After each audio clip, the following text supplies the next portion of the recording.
శ్రీ సత్యసాయి జిల్లా హిందూపురంలో వార్డు వాలంటీర్ల వేతనాలు 18,000 ఇవ్వాలని డిమాండ్ చేస్తూ మున్సిపల్ కమిషనర్ కార్యాలయం ఎదుట నిరసన వ్యక్తం చేశారు. అనంతరం కమిషనర్కు వినతి పత్రాన్ని వాలంటీర్లు అందజేశారు.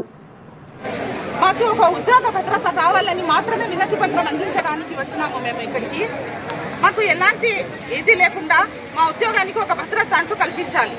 మేము ఇప్పుడే 5 years నుంచి వర్క్ చేస్తున్నాము. మాకు రెగ్యులరైజేషన్ అని ఏమీ లేదు. ఇంతవరకు కష్టపడిన దానికి మా ఏజ్ బార్ అయిపోయింది. మేము దేనికైనా వెళ్దామన్నా కూడా మేము ఇంకా వెళ్ళలేము. కాబట్టి మాకు రెగ్యులరైజేషన్ చేయండి.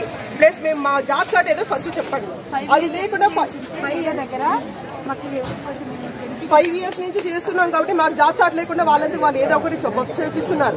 కానీ మాకు అది ఏమీ అని తెలియదు. ప్రతి ఒక్కటి CFMSD ఇప్పుడు ప్రెసెంట్ వచ్చింది, కానీ ఇంతకుముందు ఈ CFMSD లేదు. మా ఆధార్ నెంబర్తో చేయించుకున్నారు, కానీ వర్క్ అయితే మాది కాదు, మొత్తం సచివాలయం స్టాఫ్ నుంచే జరుగుతుంది. కాబట్టి మాకేదో వర్క్ మా జాబ్ చెప్తే మేము చేస్తాము.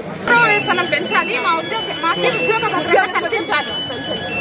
దానికోసం మాత్రమే మేము పోరాడుతున్నాం. అలాంటిదే కానీ గవర్నమెంట్ కానీ గవర్నమెంట్ ఉద్యోగులకు కానీ ఎవరికి మేము వ్యతిరేకం కాదు.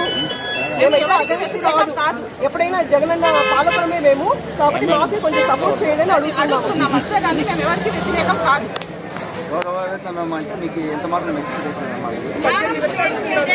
నెలకు కనీస వేతనం రోజుకి కనీసం 600 చొప్పున అడుగుతున్నాం. 18,000 రూపాయలు మాకు వాలంటీర్ల ఐక్యత.